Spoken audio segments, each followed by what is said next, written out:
This could represent certainly the best chance of the season that McLaren's had, just because it is a little bit of a reset. I think we'll see this weekend if they can fight for the title. Even if Miami goes in Kimi's way, I don't think it should be panic in the Russell camp. Verstappen will start to be a menace, I think, for the teams further ahead again. Formula One is going back to Turkey next year. And if you've only just started watching Formula One, Istanbul Park in Turkey is a brilliant racetrack, a modern-day classic.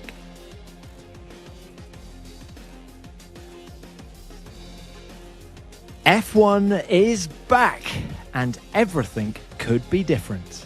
McLaren, Ferrari, Red Bull and the rest have had a month to study data and develop upgrades in the hope of catching Mercedes. The Silver Arrows, of course, will have been working hard to stay ahead. So what are we going to see in Miami? That's what we're here to try and predict. I'm Tom Clarkson, and welcome to F1 Nation, where I'm joined by former F1 driver Jolyon Palmer and IndyCar race winner James Hinchcliffe. Guys, after 5 weeks away from racing, it almost feels like the start of the season again. Is that how it feels for you? Well, we're previewing a Grand Prix, TC, which is a nice change, isn't it? We're getting back going again, thinking about competitive orders, trying to rejig our brains on what's happened so far. 'Cause those three races feel like so long ago, don't they? So it's nice to be winding up for Miami. And Hinch, how do you think the drivers will have been using this 5-week break? Well, if you think about it, they had one of the shortest off seasons they've ever had. So I'm sure in a lot of cases they were, especially after the stress of the start of the season, so much information, so much different, so much learning. I'm sure a lot of them took the first part to really just rest, reset, recoup, give the brain a bit of a break. But then certainly as the engineers and everybody back at the factories have had a chance to really deep dive into the data, which is hard to do when you have those back-to-back or close races early on. A lot will have changed. They'll be back in the simulator preparing, a lot of upgrades coming, as we know. So I imagine the first half was a nice and much needed break. And the second half of this unofficial spring break has been absolutely flat out as everybody prepares for Miami. Well, you mentioned upgrades, but let's start with a quick summary of what else has changed for Miami, because the FIA, F1 and the teams have agreed changes which should see the drivers going flat out in qualifying. Other changes are aimed at avoiding big speed differences between cars at the start and during the race. And being an F1 sprint weekend, it's been decided to make the first and only practice session of the weekend half an hour longer to help the teams and drivers get used to the changes before they go into sprint qualifying. So, with all that in place, we're going to find out which team has done the best work over the break. Could we see a change in the pecking order? Why don't we start, guys, by then looking at the track? How different are the characteristics of the Miami International Autodrome to anything we've dealt with so far this year? I'd say they're probably another step into difference, really. I mean, you've got Japan, which is probably the biggest outlier. Melbourne's a real outlier as well in terms of the amount of recharge opportunities and all of those long, flat-out sections. But Miami's got some really long straights. So they would have had 3 DRS zones of old, which sort of tells you kind of how important those long straights are. And they're really beltingly long. Full throttle out of the last turn as well, down towards where you go flat out through the final right-hand swerve before you hit the brakes for the first corner. So there is a lot of flat-out sections, a lot of straight-line speed. Therefore, you're going to need to recover still plenty of energy. In between it, there's big stamps on the brakes, though. It's not like a Japan in that way so much. China, you've always got one massive stop, but then the few of them in between are not so much. So I would say Miami is probably, although it's kind of a street circuit style, it feels like it's actually fairly regular compared to what we get now in the bulk of the season, I'd say, Hinch. Yeah, I do think that highlighting the street circuit part of it is important, though. I mean, I know that Melbourne's sort of a temporary track, but there is grass, there are some runoffs. Miami, there is not. There are, it's walls. It's going to be punishing drivers that have mistakes.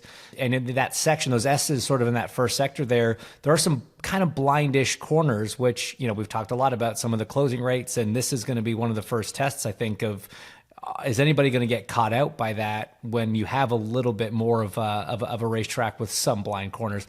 And every time we come to Miami, that first sector, we're always like holding our breath, probably through qualifying when they're winding it up for the maximum. And you can abuse so much of the curbs through sort of turns 3, and then you get into 6, 7, and 8, the triple left, and you can hurtle so much speed on the way in there. And I still think we're going to see that with this generation of car. Obviously, less downforce. They're a little bit more lively, but you can still find a lot of time on the way in, and then just be patient for that throttle, because the corner exits around this circuit are kind of even more critical than we've seen so far. I always look at turn 1 in Miami. Pretty much every race we've had there's been some kind of drama with the 5-week break preceding this race. Do you think that's an invitation for I don't want to use the word carnage, but for incident at least on lap 1? I like the idea of carnage, to be honest, TC. Well, you've got this kind of a short run, but then we have seen so many interesting starts anyway, to say the least, with someone having a shot down the inside, which could be really dirty because it's a temporary circuit. You don't often rubber in that inside line, and it's not obviously used the rest of the year round, so it gets really dusty offline. You then start braking from the inside. You're trying to go for a move, you snatch a front tyre, and then you're pinballing in towards someone else. And it's kind of getting your braking point for that first turn is going to be really difficult. And when you consider the first corners that we've just come from, Japan, China, they're very, very different. They're not big stamps on the brakes. They're not about judging your brake. It's about judging your confidence and your throttle liftoff. Here, if you're missing a little bit of brake pressure, if you're missing 5 meters on the brakes, it's going to be an incident. So it's a different challenge. And I think the other thing to consider, right, is we've seen very different launch speeds from cars. So you're going to have, I think, a little bit more of a differential in speed before you even get to that brake zone, which is then obviously a bit more substantial than what we've seen. So, yeah, as you say, carnage could be on the menu. They're tricky when you've got some people sort of looking in the mirrors all the way into the first corner. You've got other people just charging forwards, looking for more and more places. When everyone's uniform at a start and you're sort of row 4 and you think you're going to be 7th and 8th, if it's great, you go 6th. That's sort of one thing. You've got to judge 1 or 2 cars. But with the starts that we've seen so far this year, you've got cars that are gaining 3, 4 positions, even more from further back. And so you have got space of the track where there might be no one, and then a space of the track where you might be 4 wide into that first corner. Do you expect grip levels to be different now that we've got F2 there this year for the first time? Probably help a little bit. It's another single-seater series with Pirelli rubber as well that will help to clean up the racing line. It's always better to have your F1 feeder series there. It's also less local traffic that's going to be out there dropping anything on the racing line, dropping oil or anything else. So it'd be better, maybe marginally. McLaren have won in Miami for the past 2 years, and their technical director of performance, Mark Temple, told us on this show he thinks Mercedes are beatable. McLaren team principal Andrea Stella says the team is bringing a completely new car to Miami. So is this the race where McLaren get their first win of the year? Do you rate their chances? It's almost like a restart to the season. As you mentioned earlier, with this amount of time off, the information, all the data that the teams have from the first 3 rounds, we know that everybody is bringing a lot of upgrades. It's yes. I mean, yeah, the short answer is yes. I think they have as good a shot as anyone in the top 3 teams. We have to remember that Mercedes has been very quick here as well the last few years, especially Kimi Antonelli's performance here last year was incredibly impressive. But this could represent certainly the best chance of the season that McLaren's had, just because it is a little bit of a reset, and historically they have run well here. They feel confident heading to this race. All the talk is new car. They've preset Miami as an upgrade chance anyway, which they did a couple of years ago when Norris got his first win with a massively upgraded car. And they've done a similar thing this year. I think they knew they were on the back foot on the back of last season, pushing so hard for the title. So they sort of were getting through those first races, and then Miami was going to be a target. Now, it's obviously better for them that the 2 Middle Eastern races didn't happen because they've got that deficit. I don't know if they'll win. I don't know if they'll be able to fight, but they have got the Mercedes power unit that they're getting closer and more on top of. And that extra 30 minutes of free practice, I think, could be so important for them with the amount of upgrades we're expecting on the car. I think we'll see this weekend if they can fight for the title. I think we'll see really if they're going to be close enough, because if they don't make enough strides here, then I don't think they'll catch up over the year. That's really interesting. So you think the pecking order that we see in Miami will set the form book for the rest of the year? It will set the form book for the next chapter of the year, which is you've got Miami, then you go straight to Montreal, another sprint weekend, different circuit, but again, there's not going to be, I don't think, another big raft of upgrades coming. There'll be small tweaks probably in this couple of week gap. Monaco then, again, massively different circuit, but not one that you're going to bring big upgrades to. And then you get back towards the sort of European calendar and the conventional racetracks. I just think this is the month where if you've been having issues and you've got the chance to get on top of them, which is a few teams have had these developments in the pipeline and now they can unleash them. I just feel like if they're still chasing it by a considerable, a quantifiable margin, I feel like they're already with 100 points nearly deficit to Mercedes. The drivers are sort of 50 points away from the lead. If they're taking more deficit in the next couple of races, I don't think they'll make it up. Does that apply to George Russell as well? Let's look at that intra-team battle at Mercedes now. The deficit between George and Kimi Antonelli leading is 9 points. Kimi's won the last two races. Of course, George is going to pull the line. It's a long season. We've got a long way to go. But does he need to stop the rot? Is that how he's going to approach this? It's a crucial race, particularly as Antonelli, as Hinch was just saying, was so quick here last year. He's got to turn the tide, right?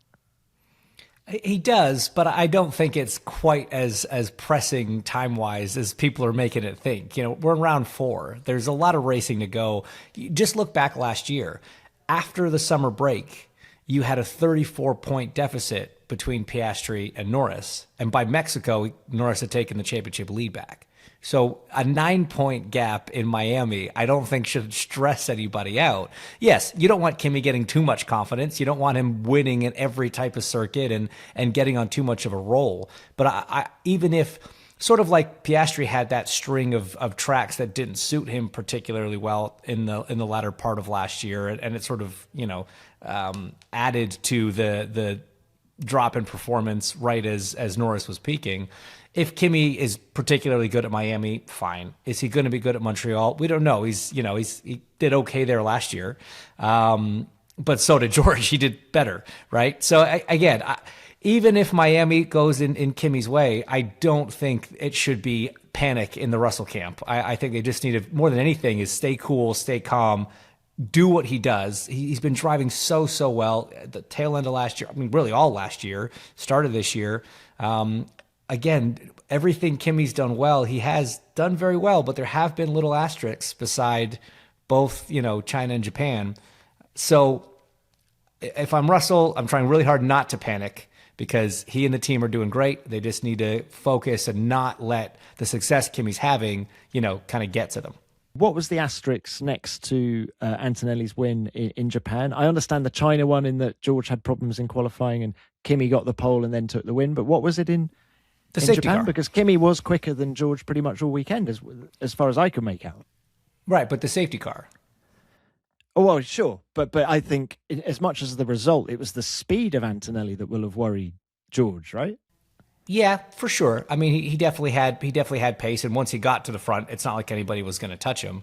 But George was dealt a bad hand in the race. Even the speed throughout the weekend is almost irrelevant, right? The race is what matters, and in the race, he was ahead before that all happened. So, I do think there is still a little bit of a footnote on that one as well. But also, guys, if we're sort of saying stop the rot for George Russell. Yeah. He's had, a second in China with a big asterisk or double asterisk, and then a fourth. Okay, not the best race in Japan, and the pace there was definitely towards Kimi. But before that, he's been cleaning up everything. He's been winning everything. He won the sprint. Kimi very nearly crashed out of the sprint in China. He very nearly didn't even get into qualifying in Melbourne. So it's been fine details that generally have gone Kimi's way so far, but I don't think George is thinking that he needs to stop the rot or anything as dramatic as that. I kind of think, if I'm George, you've got to stay so calm. Miami, we did see last year, Kimi was really quick. I'd expect him to be really quick again. Sometimes as a driver, you just gel with a certain track. Going back to somewhere where you had a sprint pole last year as a rookie, You're going to have confidence. You know exactly where you can throw all of those curbs I was talking about in the first sector. A lot of them about attitude of the car as you go over the curb, making sure you're not unsettling it, making sure you're taking exactly the right point to the inch. Otherwise, you can have these big snaps that then take away the confidence. But if you start with a lot of that confidence, you can chip away, particularly on a sprint weekend. And George has got to think, maybe the guy is going to be quicker again here, but do the best I can. And then there will be certain tracks coming up that if he can't win in Miami, which he might do, I think he'll get back into his stride again. I think Kimi's got a lot more to prove just yet. He's gaining confidence, but I think there's so much more for him to prove. And you think George has the patience and the maturity now to think like that? I feel like he does at the moment. I feel like there's a difference when I look at George compared to Lando last year, where I think Lando felt like there was more pressure on his shoulders with just the way that he was speaking, the way that he was saying he's not comfortable with the car. He arrived in China having won in Melbourne, but he was still saying, I'm not feeling the love from the car. George's shoulders back. He is waltzing down the paddock. He is still, the confident air in him. And I think every time he turns up at the moment, he thinks he's going to win. It didn't happen in Japan. But I don't see yet him having any sort of pressure on his shoulders. Of course it must be there, but I don't see him, I don't see that coming just after one weekend where he's been categorically outpaced. Maybe it'll come in a few races, but for now I think he's still confident. Shall we move it on to the red team, to Ferrari, second in the Constructors' Championship after these opening 3 races? Rumours of big upgrades being shaken down during a filming day at Monza.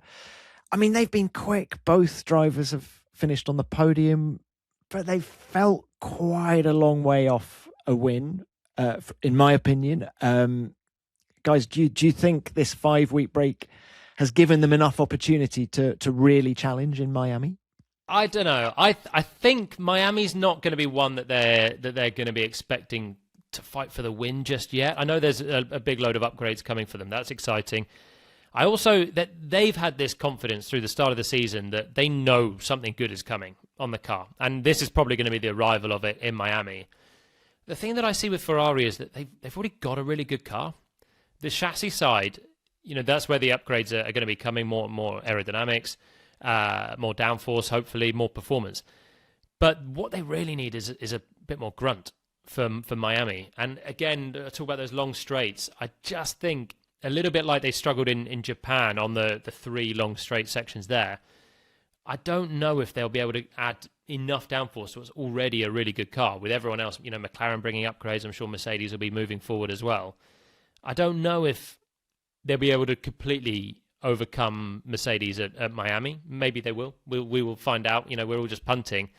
I do think Canada and more particularly Monaco are going to be their big chances to get into race-winning frame. And how much is that down to drivers in Canada and Monaco? I just look at Canada and look at Hamilton's record there and, of course, Leclerc's record at Monaco. Are those tracks, Hinch, coming up where the guys in the cockpit can actually overcome some of the deficiencies in the car? Yeah, I think that can make a difference, and in the same way that we talk about Kimi potentially being really good at Miami and drivers just gelling with certain racetracks. For sure, Canada's a special one for Hamilton for a lot of different reasons, always run very competitively there. And, the man for Monaco, nobody is quicker around the streets of the Principality than Leclerc. So I quite agree. Coming into Miami for whatever reason, even with as strong a start to the season as they've had, we started with McLaren and Mercedes, and that still to me sort of seems like the battle that we're going to be seeing there. But come the following 2 rounds, absolutely, I think Ferrari can be up there, and with both drivers as well.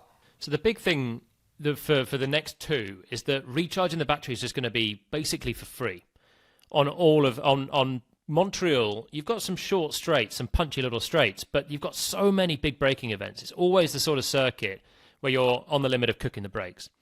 And okay, into the final chicane, there'll be a little bit of derating into there, but basically you're going to be able to recharge the battery really easily. They're not going to be taking the loss that they've got on the straights too much. They'll have to swallow a little bit into the final corner, and that'll be basically it. For Monaco, there'll be nothing. It'll just be pure chassis performance. What have you got in terms of downforce and compliance? And right now, they look like they could be the class of the field there. So that's why I'm so excited for them in the next races. But for Miami, I think it'll be kind of proof of concept, get it working, sprint weekend, again, use that extra 30 minutes, dial in, still hope that they can get these great starts and hope that they can challenge because they're not miles away. But it feels like it's more akin to the last few circuits in terms of how sort of power sensitive it is. And what about the intra-team battle between the two drivers then? I mean, Hamilton seems so much happier with this regulation, this type of car than he was at any of the the previous 4 years. Do you think he can hold a candle to Leclerc, or do you think the edge is still with Charles like it was last year? I think these next 2 to 3 races are really going to be the telltale sign, right? Because with everything changing for 2026, yes, he says he feels better in the car. It physically, visually looks better when he's driving, when you're watching, the onboards or watching, I know Jolyon mentioned it trackside and in testing. But we do know even last year, the Shanghai was a great race for him, right? So he's had some success at those races, and it's kind of repeated. I feel like last year, this is the point of the season where the gap really started to grow between him and Charles. And so if over these next 2-3 events, at a place like Montreal where we expect him to be very quick, if he can stay ahead and stay in the fight, then I think it kind of gives you the confidence that, okay, I can do this all year long if you're Hamilton. If he starts falling back, if for some reason some of these changes, some of these upgrades make the car a bit more on the nose and it sort of goes more towards a balance that suits Charles' style, we could see a gap within the team start to grow. I'm not saying I think that's going to happen. I'm certainly not saying I hope that happens, but I think it's a little too early still to know exactly where that battle between the two of them is going to be. Okay, but we're confident that Ferrari will be the third fastest team this coming weekend. Minimum Yeah. third. The gap behind is just too big at the moment. And I guess the question is, how good is McLaren's upgrade package versus Ferrari's? Because they're basically just in an upgrade off heading to Miami. And remember, Ferrari's been the team that's kind of had some of the cooler innovations so far, heading into the preseason throughout the first few races. Maybe we're all kind of sleeping on them as a team that could bring out actually the biggest and most impressive upgrades because they have sort of had that trend so far this year. Right, what about the battle behind the top three? Haas currently 4th, Alpine 5th in the Constructors' Championship. Both of those teams ahead of Red Bull, would you believe it? Now, can they stay there? Can they continue to beat the Milton Keynes team? What do you think, guys? Let's start with Haas. Well, they've said, that they are really trying to front load their upgrades. So they're trying to blow as much of their development budget as they can, as early in the season as they can. They know there's some low-hanging fruit there. They want to get that performance right away and then begin to understand, where the performance is. That might give them the edge now, but who knows how that plays out down the line and whether that, kind of penalizes them and holds them back later in the season. It's tough to tell. It is shocking to think that the smallest team on the grid could potentially outdevelop Red Bull over this, this stretch. I know we can get to Alpine in a sec, but starting with Haas, they're ahead now. Can they stay ahead? If they are putting a lot of effort and like I said, in front loading the upgrades, you would expect almost them to stay there, at least in the short term. But with the pure size, the resource, the experience of Red Bull, I mean, you'd be shocked if it stayed that consistent pecking order and Red Bull stayed the 5th, 6th fastest team as this season progresses. I think it's been an incredible performance from Haas up to this point. I just don't know if it's sustainable. They're not staying ahead of Red Bull. They just can't. They just can't. There's been a lot that's gone wrong as well for Red Bull so far. A lot more has gone wrong for Red Bull than it's gone wrong for Haas. Haas have had a really clean run so far through the first races. Obviously, Behrman's big crash, but he was already coming from a Q1 exit in Japan. When you look at Red Bull's season so far, they lost a load of points with Hadjar in Melbourne. Verstappen had to start from the back of the field. They lost more points with Max in China, and Hadjar had a spin. And then Japan, they were still struggling for a little bit of pace and trying to get on top of things. They haven't had a clean weekend. They obviously need to find a bit of performance, which they kind of had in Melbourne. So I believe they've got way more in their locker than they had than they showed in China and Japan. They just got nowhere near the sweet spot of that car. Probably they'll be bringing a ton of upgrades as well for the next race.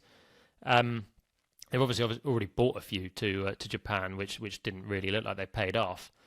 But all they need is a clean weekend. And I think we'll start to see both. Hadjar's done a really good job. He's been close to Max. He'll be getting a good chunk of points. Verstappen will start to be a menace, I think, for the teams further ahead again.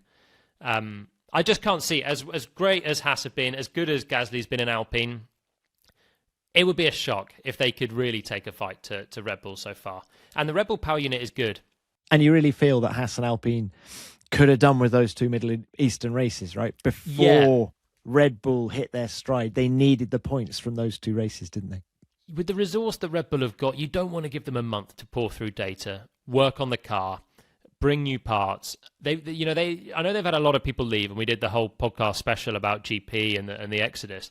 They've still got it. There's a huge amount of resource there, and you do feel like that has to come out on top when it starts ticking over Haas and over Alpine. Alpine said at the start of the year they're going to bring big upgrades at set intervals. I believe one is Miami as well. So not quite as front-loaded as Haas maybe, but they're playing the long game this year. Maybe they can keep fighting Red Bull for the moment, but you just feel that as soon as Red Bull figure it out, they've got the sort of baseline to be much quicker than they've shown. And looking at the driver performances, are Behrman and Gasly standout performers for you guys this year? I think Gasly for sure. Behrman as well. They've both done an incredible job. You look at, Haas's combined position, points total, it's all but 1 point has been Behrman. Gasly has, obviously done a great job as well. But for me, he's the one that I've kind of looked at more just because through the second half, well, through really all of last year, but certainly in the latter half of the season, it was so painful, to show up every weekend for him, knowing that we hadn't been upgrading the car and it was just going to be, what's the damage limitation? And he's really taken this opportunity and run with it. Some very strong drives, some very strong performances, both on Saturdays and Sundays. So he's been a delight to watch. Behrman, you almost expected it just because of how strongly he ended last season. But I think both of those guys have done a phenomenal job.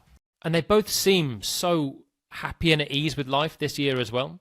Even speaking to them right at the start of the season, I spoke to Pierre in pre-season, and he was so laid back and happy with, obviously knows that suddenly he's going to be fighting for points. But he's not a guy that's scratching his head about what on earth's going on. Of course, everyone's trying to learn. All the drivers are still, like the engineers and everyone at the teams, trying to work out how these things properly work. But he was just taking it all in, super chilled. And Behrman the same, figuring out things on the fly in the Australian Grand Prix, working out how overtake works to make his pass on Lindblad, and it took him, 15 laps, which was more than he hoped. But he was also relaxed about it. And I do think that those two are they're the leading stars for their team at the moment. Obviously, Behrman missed out in Japan, but generally, their standout performances have carried their teams up the order. And do you think Behrman will be suffering any side effects of his crash in Japan? He's said physically he's fine, but do you carry that mental baggage with you going to the next race? Hinch is better to answer this one than me, that's well, for sure. Hinch, yeah, sure. Indianapolis. How were you next time you went there? Sorry if there's some dog noise in the background. My dogs have very strong opinions on this. No, I think yes, I've definitely hit some walls in my day, JP. Thanks, thanks for that. But no, look, drivers were nuts. He won't carry any of that. The younger you are, the nuttier you are, and anybody's still willing to strap into a Formula One car and go racing's missing a little bit, So no, it won't affect him at all. If anything, it'll make him a little bit smarter and a little bit more heads up on some of those potential situations, maybe parts on that racetrack that will potentially create those situations.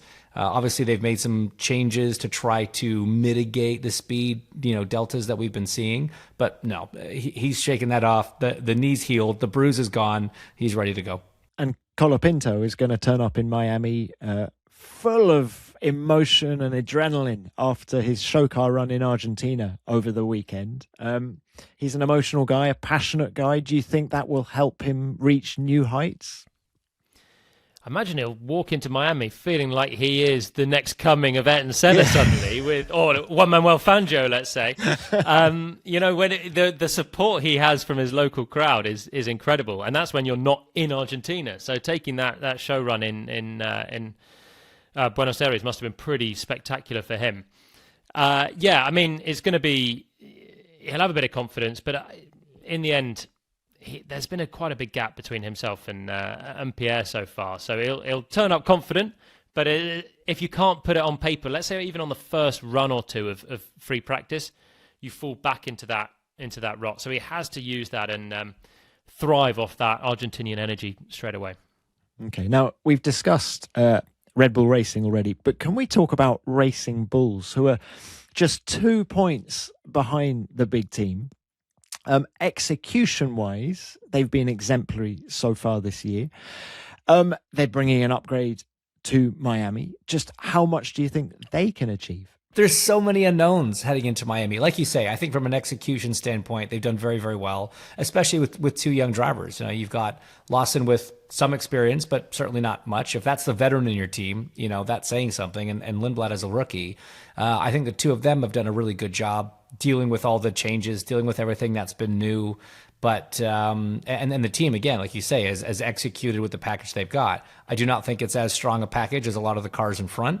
The Red Bull powertrain, as Jolyon was mentioning earlier, seems to have actually been a kind of pleasant surprise for that team and the sister team. But it'll be interesting to see kind of where they stack up. Because, again, a team without the resource of the Big Four, certainly, not making the noise about the upgrades that they're bringing that, say, a Haas is.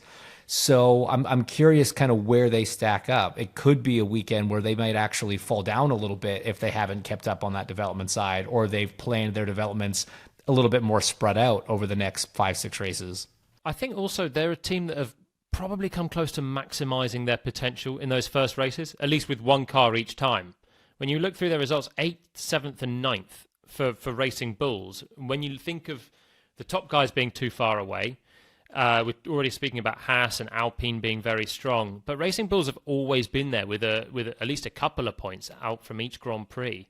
You had Lindblad absolutely flying at the start of Melbourne, really put it all together. Lawson has been really solid the last couple of races as well. I think the strategy has fallen quite nicely for him so far as well in those, whether it's the sprint race and he's on the hard tyre, pitting under safety cars in China and Japan, getting himself up the order when he hasn't really qualified in the top 10 there. Ironically did in Melbourne, but got a bad start. So I feel like they've maximised it, and if everyone else starts to get closer to their real potential, then they might find it a little bit harder to land back in the points. But we'll see. They've proven that they can have a good car that's giving the drivers confidence again, and they can develop it as well. So maybe they'll be ready to surprise again. And what about Lindblad then? Stunning debut, as you say, in Melbourne. Is it useful to be able to press pause after 3 races, give you an opportunity just to reflect at what you've done, look at what you've got coming up, get yourself back into a proper sleep pattern, stay in the same bed for consecutive nights? And do you think this has come at a good time for him, this gap? I think so. I'd have taken it. I'd have taken it, definitely. Because you hit the ground running and you're just like a sponge absorbing everything possible in Melbourne. You'd like, what is Formula One even going to feel like, be like, race like? What's it like working with a full crew for the first time, doing pit stops, longer races, all of this stuff. And he's so young and he did it so well. So you nail it. Then you turn up to China and you think, okay, I'm a legend. I'm one of these guys. And just a few things went wrong for him. He would still look quick, still look sharp, had poor reliability in a couple of spins. But I had a decent debut in Melbourne, and I know exactly this feeling. You turn up to the next race and you think, I am one of the best. And then you're like, oh, okay, maybe I need to keep working at this because they are actually moving on the whole time. And then in Japan, he was actually really solid again and did a great job in qualifying and missed out a bit in the race. But I think the reset, just to think, okay, and breathe, because it comes at you so quickly, all of this Formula One life. It's so busy when you're into the run of it. We should have had 5 Grand Prix by now, and it goes by in an absolute flash. So just having a chance to absorb everything that you've learned and kind of like restart from scratch. You still got the points on the board from Melbourne, but he just couldn't have a chance to compute what went right, what went wrong. How do you tidy up those rough edges on the other Grand Prix? I think it's perfect for a rookie, this. It's a bit like, JP, you can relate to this, I'm sure. When you do a 2-day test in a new car, right? So the first day, it's all very overwhelming. You're sort of just trying to keep your head above water. You feel like you're drinking from a fire hose, trying to take everything in. You go to bed, you sleep on it, you wake up, you come to the track the next day. When you get in the car, it all feels like second nature. Everything you've done just sort of happens automatically. This is like an exaggerated version of that. You know, those first 3 races happen in pretty quick succession. So much is happening. So much is being learned. Now you've had a chance to sit back, let it all digest, let it really ingrain into your brain, that muscle memory stuff. When they get back in the cars in Miami, I think a lot of that stuff will feel a lot more second nature, especially to a driver like Lindblad, who doesn't have to unlearn habits and procedural things from an old car and is, again, like you say, just young and learning this Formula One way. So I think you're right. I think it's been probably a very welcome break for him. And he is a sponge. He's actually my guest on this week's F1 Beyond the Grid out on Wednesday. And I was really impressed by him. He's confident without being arrogant, and he wants to learn. Well, what about the bottom 4? Audi, Williams, Cadillac and Aston Martin have had the most to gain during the break since Japan. How much progress are they going to make? Do you expect the pecking order among them to change? What are you expecting, guys, from the bottom 4? Okay, of that group, you'd hope that Williams makes the biggest jump, right? It sounds like a lot of their issues come from a heavy car, and time helps solve that, right? That will give them, all the engineers back at the factory, a chance to shave some weight off it, and hopefully that's just instant pace. They've got the power unit in the back of that thing. It just needs, some help in the weight. The drivers were saying, yes, the balance isn't great either, and it's probably missing a bit of downforce. But again, with the structure that James Vowles has built there, you'd like to think that of those 4 teams, they're probably going to make the most jump. Next, you'd hope that Cadillac, just being kind of as far down as they were, knowing immediately where the weaknesses are, it's pure downforce for them. First time they'd run a car, first time they'd raced a car, lots learned. Hopefully, again, some low-hanging fruit there that they can improve on. Audi, it's tough to know because, again, they're probably trying to continue to improve the power unit. They're going to obviously push for upgrades on the chassis. They've had a little bit of turmoil. I don't know if that's an unfair term at the team. It's become destabilized a little bit with the change in management, with Jonathan Wheatley walking out. So that kind of makes you worry about where their progress is going and how much they can make. And then obviously Aston, who knows? I mean, they could be exactly where they were. They could be mildly better. They could be 2 seconds faster because they were so far off to begin with. That one, I think, is the biggest question mark and hardest one to predict. Agree, Williams. I think that they didn't really have excuses at the start of the year, but they certainly don't have excuses not to actually just correct their sort of wrong turn that they've taken at some point with this. And it's been, 9 weeks since the last preseason test. So they, at the very least, they obviously missed the Barcelona running, but at the very least they would have realised exactly where they're at when the car hit the ground. And you think there's got to be something coming in all of this time, plus the month off, to put on the car, to shed weight, to find downforce. They've got a load of issues all up and down the car, but they have to be a team that can move forward. And they're the closest probably to do that, other than Audi, who have their inherent issue with the starts, and I don't know if that'll be fixed, although the slight tweak of the rules might fix a little bit of their start issues as well, with the use of the MGUK if you don't get off the line at all well. So we'll see how that pans out for Audi. That might salvage a place or two for them because their starts have been hideous so far. Cadillac must be able to add downforce. They have a Ferrari power unit. That's a great baseline. It's not the best power unit. It's very competitive at the front. It's leading every race. So that's one part. That's the complex part of this year. The next part is just adding downforce. Now, I'm not a car designer. I have no qualifications in this at all, but they have a lot that they can find. They have people that are very well equipped with great qualifications to do the job. They have Pat Simmons. They have Nick Chesty. These are brilliant designers of race-winning, championship-winning acclaim. So they have to be able to add some downforce. I'm not expecting them to get with the pack, but I am expecting them to make a leap in Miami. Finally, Aston Martin. Who knows? Who knows? What does that mean? That's the sound of their Honda power unit Hinch. Is the vibrations. Could you get it through the mic? I don't know how they can fix that in a hurry. That's such a headache for the team and their drivers. Yeah, but so the lead time on the power unit is obviously longer than the 5-week gap. But you talk about Cadillac having good people to put development on the chassis. Well, you have to say that Aston have that as well. So I would expect the chassis to have improved since Japan at Aston Martin at the very least. 100%. They have Adrian Newey there. They will catch up on the chassis, but the problem is the power unit is just such a big issue where they have to run it even detuned to get any level of reliability out of it, and they're still trying to figure out, or they were still trying to figure out exactly what was going on as Japan, and I don't know how they could have done that without putting the car back on the track in the meantime. So Adrian can work his magic, but it's going to need a lot more than that to get the car into any level of competitive order. That's the problem.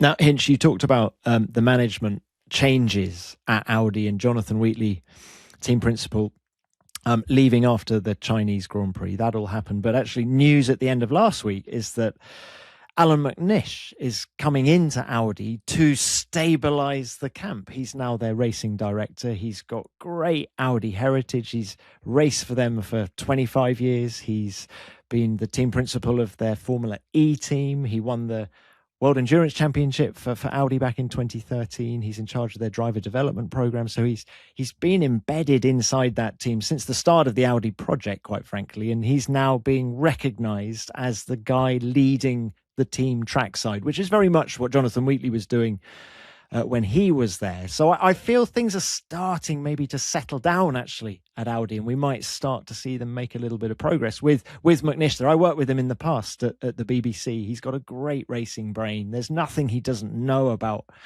the sport, let alone Formula One. So I'm really pleased for Alan first, but also I think he's a great appointment. I think he's an Audi man. He's got Audi DNA in him, if you understand what I mean by that. But he thinks like the management at Audi, or perhaps the management are thinking like him, more to the point. This appointment is great. I mean, I completely agree. He checks all the boxes. He has all the experience.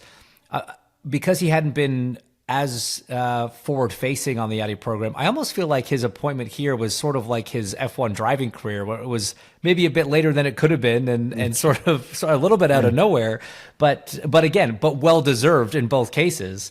And I'm super excited for him, and I'm super excited for the team and the direction that he can take them, because as you say, he's got all the qualifications. He bleeds the brand, and that's I think the right call. But as we know, somebody stepping into that role, that's not something that you see changes instantly, right? That's not an overnight adjustment. He's got still a lot to learn for that specific role, and he still has to start, feeling out where they're at, feeling out where, he thinks he can make a difference and what changes he wants to see. So I think in the short term, there'll be a little bit of growing pains just as that all, that dynamic comes together, how he and Bonotto work together. But ultimately, I think long term, it's a brilliant play from Audi.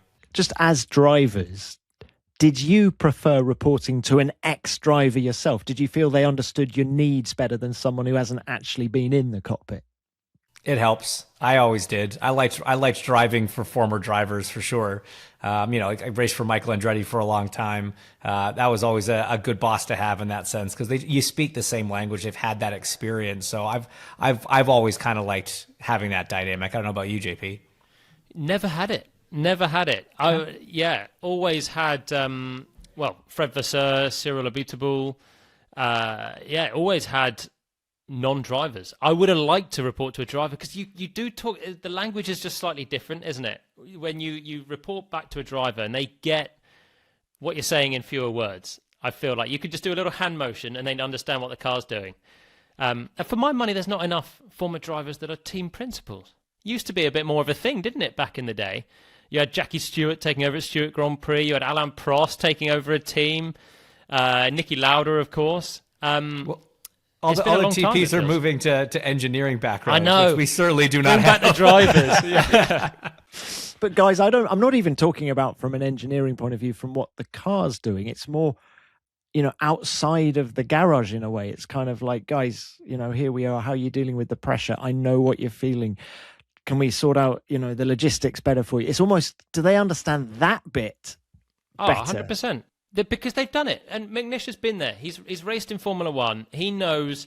It was 25 years ago now that he raced in Formula One. But the sport is changed in many ways. But the logistics side of it, dealing at the high level when you rock up to a race weekend, all of the things that you have to deal with, all the pressures, all of this stuff, the media, the sponsors and partners, and he knows what it's like. And he, again, just understands what a driver's feeling, which if you haven't raced in Formula One, I think it's difficult to fully grasp it.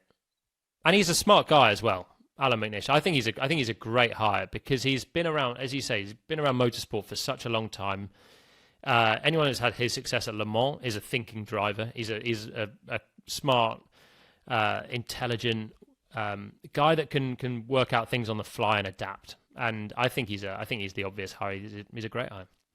Now, one final bit of news before we go to Miami is that Formula One is going back to Turkey next year. And if you've only just started watching Formula One, Istanbul Park in Turkey is a brilliant racetrack, a modern-day classic. It was on and off the calendar between 2005 and 2021, and the 9 races we've had there previously have always been exciting. It's going to be back on the schedule from 2027 to 2031. 5 years of racing back at Istanbul Park. JP, you raced there in GP2. Talk us around the track. I mean, I immediately think of Turn 8, but there's a lot more to it as well, right? Yeah, it's such a cool circuit. It's one of the all-times for me. So it's like undulation that you don't really get from the TV, but it's everywhere in the whole first half of the lap. Blind apexes, little crests, and then you drop down, super fast approaches. You've then got turn 8 in the middle of it. But, even into turn 8, you're coming quite steeply up a hill on the exit of what I think is actually technically turn 6. And then the long drag as well, down to the final corner, down a hill slightly, and then a really tricky braking zone. It's super intense. I think the drivers are going to have to up their training even more because of those fast corners, especially turn 8. It's brutal. I did my first ever GP2 main series race in Turkey. I'd never driven it before. And I turned up 30 minutes of practice. It was wet, like monsoon wet. Right. Dry, bone dry for qualifying. So I'm like, against all these veterans, what the heck is this place all about? Went out completely wide-eyed. Of course, I'd done a few laps on the sim, but these are like 2011 GP2 sims. They're not exactly state-of-the-art. And it was a roller coaster ride, just braving it basically through all these turns. It's a serious circuit. I'm pleased to see it back. But on pole, just can you finish that story? Pole by 3/10. Yeah. There he is. No. I think I was top half, which I'll take for my debut. I think I was like 12th. But it's interesting. It's thrown up just lots of interesting races. There's been controversy. You talked about the breaking point into that sort of last section. I think of Vettel and Webber making contact in 2010. Of course, it's where Hamilton sealed his 7th world title back in 2020. That race, Lance Stroll was on pole position for it in the wet. So it's a crazy racetrack for throwing up odd results in many ways. And you love that. I mean, you love having that kind of track. And I feel like we've seen that sometimes that's Hungaroring, sometimes that's Monza. You've seen some impressive performances at some of those places, but it's always good to have one that's, a little bit of an outlier, a little bit of a roulette wheel, because people love seeing a shock result. The racing there as well is fantastic. So you've got that really long run. You got out of turn 8, then you've got a left-right chicane, difficult to pass. But then there's the long run to the final 3 corners, big braking zone. But the amount of times you can sort of swap places, trade paint a little bit through there, and then you get another chance to do something into turn 1, and then you're whipping up the hill towards turn 3. It's like this switchback heaven at Istanbul. So it's a driver's favourite simply to go round. But I think this was one of Herman Tilke's best circuits that he made. It's really very good. Can we have one little F1 Nation request to Stefano Domenicali? Can we not go there in November? Do you remember in COVID, the races were in November and it was really cold? Can we just go? Good race though, we TC. made it a summer race. It was a good race. I thought you were going to say, can we have one F1 Nation request? Can we do some laps in the car? Well, and that let's all go round and record one of these round the circuit. Yeah, now you're talking. Some Pirelli hot laps with you two, please. I'm right in there. Look, let's break it down finally, guys. So I want you for the main Grand Prix. No, we'll do the sprint as well, actually. Sprint and for the main Grand Prix on Sunday, back in Miami now. Give us your podium. I still think, Mercedes come with the slight advantage. So even with all the upgrades, you got to figure them out first. So their baseline's the best. So let's say for sprint, it's still a Mercedes 1-2, and we'll throw Lando in there for P3 because he's been quick at Miami in the past. I'll go with that for the sprint. I think I can see it's George or Kimi, take your pick. I can see George coming out of the blocks quite quickly and taking the sprint. But then throw it forward to the race. And I'm just going to go curveball. I'm going to say McLaren get on top of this. You had Oscar second in Japan, and I'm going to say Lando gets a clean run through Miami. He's had the win there in the past. New car, punchy McLaren, and they show us what they're capable of. So Norris takes a bit of a surprise win ahead of the two Mercedes. I was just thinking, are we underplaying this whole Ferrari start advantage in a sprint race, right? Because if you can get out front and there's no real strategy and you can just stay out there, maybe a Ferrari wins the sprint. And which one, Hinch?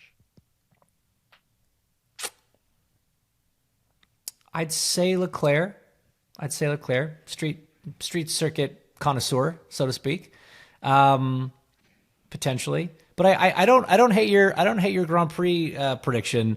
It's so hard because even when other teams have had good starts or good races going, Mercedes have always still kind of found the way, haven't they? So I'm almost more inclined to kind of revert to more of the outlier results in the sprint with maybe a Ferrari victory, and maybe it's a McLaren Mercedes in the Grand Prix.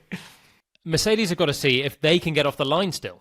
Because if they can get off the line, then they will be obviously still difficult to beat. But if they can't, and you've got these upgrades coming on Ferrari and on the McLaren, they kind of came through with a bit of difficulty in Japan. Obviously needed the safety car for Kimi. But, they have to learn to get these cars off the line. What are you going for, TC? Well, I'm on the JP McLaren bandwagon, but I think Piastri, I've been really impressed with him this year. Okay, he's only started one race, but it was a good one. He's got an average finishing position of P2. That's pretty solid. In his own words, when we actually start these things, we're pretty good at it. But every time he's been on track, he's been really impressive. I feel he's had the edge over Lando. I know Lando's had lots of technical troubles, but I like the cut of the Piastri jib. So I think if the McLaren is there or thereabouts, Piastri won in Miami, of course, last year. So he's my bet. Well, guys, as ever, thank you very much for your time, JP and Hinch. Great to talk it all through, and we can go racing again at last. Thanks so much, buddy. Always a pleasure. And yeah, cannot wait. Cannot wait. Happy to be there, too. It's going to be fun. Yeah, looking forward to it. I'll see you guys out there. All right, we'll see you there. And you can catch JP and Hinch on F1 TV and the F1 YouTube channel for all the latest from Miami. And as I said earlier, my guest on F1 Beyond the Grid this week is Racing Bull's Arvid Lindblad, and the latest F1 Explains is all about what happens inside a garage during a Grand Prix. That's right below this episode on the F1 Nation feed. Now we'll be back, F1 Nation will be back next Monday with our review of the Miami Grand Prix. But for now, thank you very much for listening. F1 Nation is produced by F1 and Audio Boom Studios.